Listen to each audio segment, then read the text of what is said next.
Olá, meu nome é Eric Antônio da Rocha, sou acadêmico do curso de Direito do segundo período da Faculdade Metropolitana de Rondônia. E hoje vim falar um pouco com vocês sobre crimes culposos e crime preterdoloso. A gente pode começar falando sobre crime culposo e as suas principais espécies. No direito penal, a culpa ela pode se manifestar de diferentes formas. A primeira divisão que a gente tem dentro desse tópico é a culpa inconsciente e a culpa consciente. Na culpa inconsciente, o agente ele não prevê o resultado, embora ele fosse previsível objetivamente. Já na culpa consciente, o agente ele prevê o resultado, mas ele acredita sinceramente que aquilo não vai acontecer. A culpa consciente é um estágio mais avançado da culpa. É aquele que se aproxima do dolo eventual, mas que não é a mesma coisa. Na culpa consciente, o agente não quer o resultado e não assume o risco de produzi-lo. Ele acredita que pode evitar o resultado, mas ele falha por causa de um cálculo ou de uma execução. No dolo eventual, o agente ele prevê o resultado e aceita o risco de produzi-lo.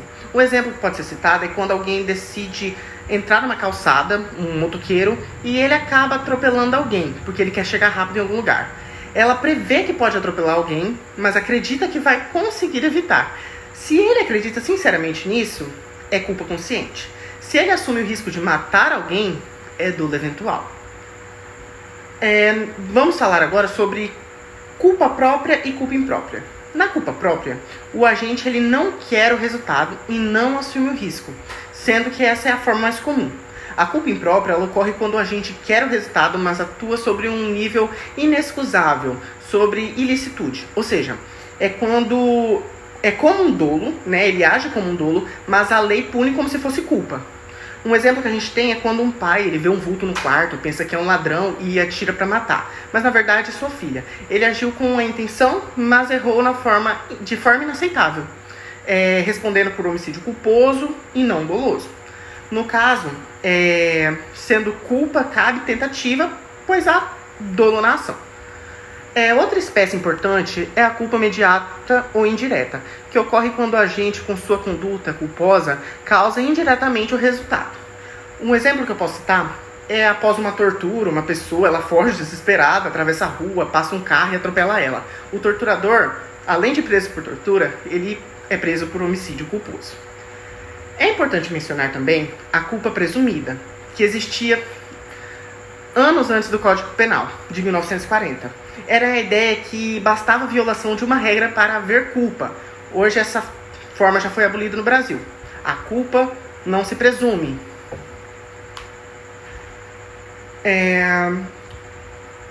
Quanto aos chamados graus de culpa, existe grave, leve e levíssima. Essa divisão não existe no direito penal brasileiro. Ou há culpa ou não há. O juiz ele não pode usar isso para aumentar ou diminuir uma pena.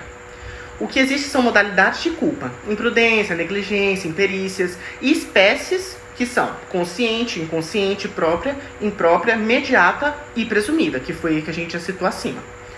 Outro ponto importante é que não existe compensação de culpas no direito penal. Cada um responde pela sua própria conduta. Um exemplo disso é, se um motorista, avança o sinal vermelho e colide com o outro que trafega na contramão, cada um responde pelo resultado que causou. No direito civil, a culpa pode ser compensada, no direito penal não.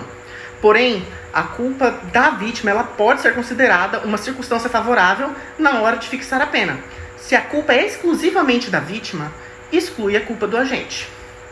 Falando um pouco sobre concorrência de culpas, ocorre quando duas ou mais pessoas elas contribuem culposamente para o resultado. Todos os resultados, todos respondem pelo resultado, pois sem a ação de cada um deles não teria ocorrido. Um exemplo que eu posso dar é quando dois motoristas eles avançam o sinal e um pedestre morre ao atravessar a rua. Ambos respondem pelo homicídio culposo, mas não há um concurso de pessoas, pois não há um vínculo entre eles.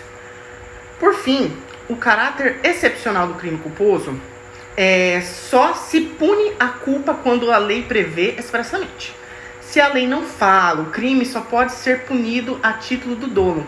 Um exemplo que eu posso dar é quando nos crimes contra o patrimônio só há um crime punido de forma culposa, a receptação culposa.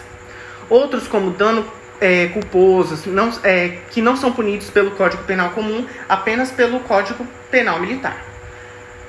É importante lembrar que a culpa não existe quando há caso fortuito ou força maior ou erro profissional ou até risco tolerado.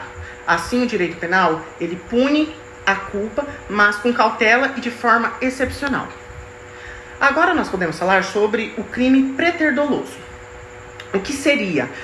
O crime preterdoloso é quando o agente pratica uma conduta dolosa, mas o resultado que acontece é mais grave do que aquele que é por culpa. Ou seja, o autor queria praticar um crime doloso, mas por culpa aconteceu um resultado mais grave.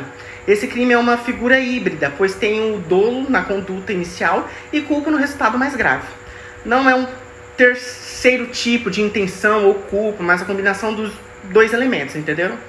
Como explica Manuel Pedro Pimentel, é a combinação do dolo em culpa que ocorre sucessivamente no fato deleituoso, a conduta inicial e dolosa e o resultado final é culposo. Se o dolo existir, em relação ao resultado agravador, o crime não é preterdoloso. O preterdoloso é uma classificação como um tipo subjetivo do crime, com um dolo como elemento subjetivo e culpa como elemento normativo, pois depende da avaliação. Por causa da proibição da responsabilidade penal objetiva, quem responde pelo resultado agravado é quem causou, ao menos culposamente. O resultado mais grave precisa ser previsível, ou seja, ele pode ser previsto por uma pessoa comum. Na recidiva, o reincidente ao crime preterdoloso, ele recebe o mesmo tratamento do reincidente ao crime doloso, pois o delito doloso já está aperfeiçoado antes do resultado culposo mais grave. A culpa que agrava o resultado deve ser provada, não presumida, cabendo o ônus da prova a quem alega. No caso da lesão corporal seguida de morte, não é porque o agente desejou ferir que ele responde automaticamente pela morte, né? E o resultado mais grave precisa ser culpa, demonstrado no caso. Sobre crimes qualificados pelo resultado, eles são aqueles que possuem uma conduta básica, definida e punida, autonomamente, mas que apresentam um resultado que agrava a pena, desde que exista relação física e subjetiva entre a conduta e o resultado. O crime qualificado pelo resultado é um crime complexo, fruto de junção de 2 ou mais delitos. O crime preterdoloso é um tipo de crime qualificado pelos resultados, mas tem todo crime qualificado é preterdoloso. Nem todo crime é preterdoloso. Dolo na conduta no resultado agravador. O que seria? Um exemplo é o latrocínio, onde o roubo é doloso e a morte pode ser dolosa ou culposa. Culpa na conduta e no resultado agravador. Um exemplo é crimes culposos no perigo comum que resultam em lesão grave ou em morte. Culpa na conduta e dolo no resultado agravador. O que seria? É quando um motorista que fere uma pessoa culposamente e depois dolosamente deixa de prestar socorro. Essa é a distinção entre crimes preterdolosos e qualificados pelo resultado.